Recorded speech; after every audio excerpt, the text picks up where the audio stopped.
नमस्कार मंडळी, तर आपल्या यूट्यूब चॅनलवर तुमचं खूप खूप स्वागत आहे। पावसाळ्याचा दिवस आहे म्हणजे सगळीकडे हिरवळ आहे आणि सगळ्या हिरवळीमध्ये तुम्हाला तर माहिती आहे खूप प्रसन्न वाटतं। तर अशीच एक व्हिडिओ घेऊन आलेली आहे मी आज, जे आपल्या नेचरच्या रिलेटेड आहे, गावठाण आहे। आता माझ्या इथे मी जे हे काढले हे आलूचं पान आहे। तर ह्याच्यावर बघा कसं पाणी हे केले, टाकल्यानंतर ते असं निघून जाते आणि ते एक वॉटर ड्रॉप दिसत आहेत। तर अशाच खूप काही छोट्या छोट्या अशा गोष्टी आहेत ज्या नेचर रिलेटेड आहेत आणि त्याच दाखवण्याचा प्रयत्न केलेला आहे मी।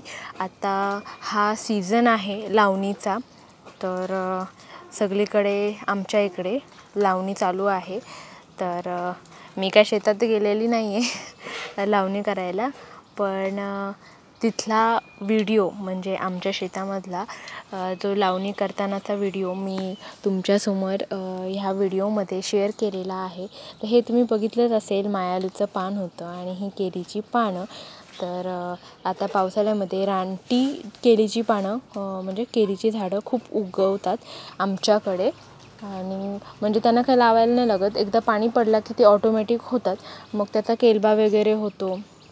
आणि या आहेत कोंबड्या, ज्या गवतावर काय त्यांना मिळते खायला तर ते खात आहेत। आणि कशी हिरवळ पसरले बघा, कारण गावाचं राहणीमानच आहे ना। आता पाऊस सुरू झाला होता आणि मग मी आडोशाला आले होते, पण ती व्हिडिओ केले।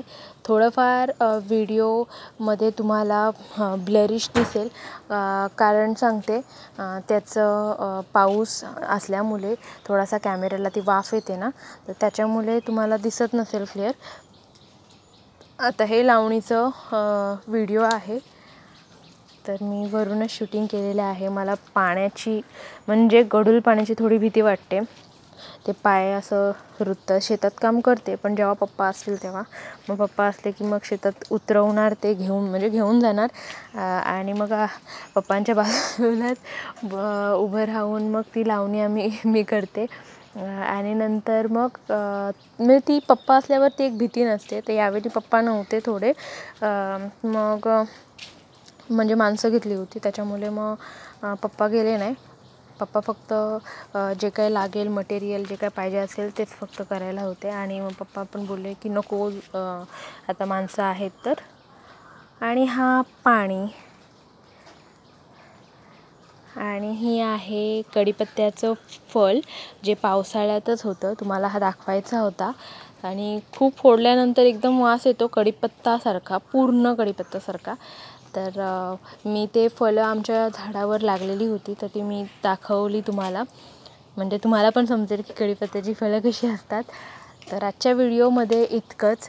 चॅनलवर नवीन असाल तर सबस्क्राईब करा, व्हिडिओ आवडल्यास लाईक करा आणि शेअर करा आणि कॉमेंट करा आणि आपल्या गावच्या चॅनलला सपोर्ट करा। तर भेटूया आपण नेक्स्ट व्हिडिओमध्ये। प्लीज कीप सपोर्ट, आणि अशाच गावातल्या व्हिडिओ आपल्या चॅनलवर येत राहतील। मला जितक्या व्हिडिओ दाखवता येतील गावाकडच्या त्या मी दाखवत राहीन आणि तुम्ही पण बघत राहा। हे बघा फूल काढलं आणि या फळामधून एकदम मस्त कढीपत्ताचा एकदम डार्क स्मेल येत होता। हे असं असतं फळ, छोटा लिंबू वाटतोय ना ॲक्च्युली मला पण तसंच वाटलं होतं, कारण कढीपत्त्याचा फूल आम्ही खूप झाडाच्या शेंड्याला लागते ना, खूप मोठा आहे कढीपत्त्याचं झाड, त्याच्यामुळे ते शेंड्याला लागतं, म्हणून मग आम्ही काय एवढं नोटीस नव्हतं केलं।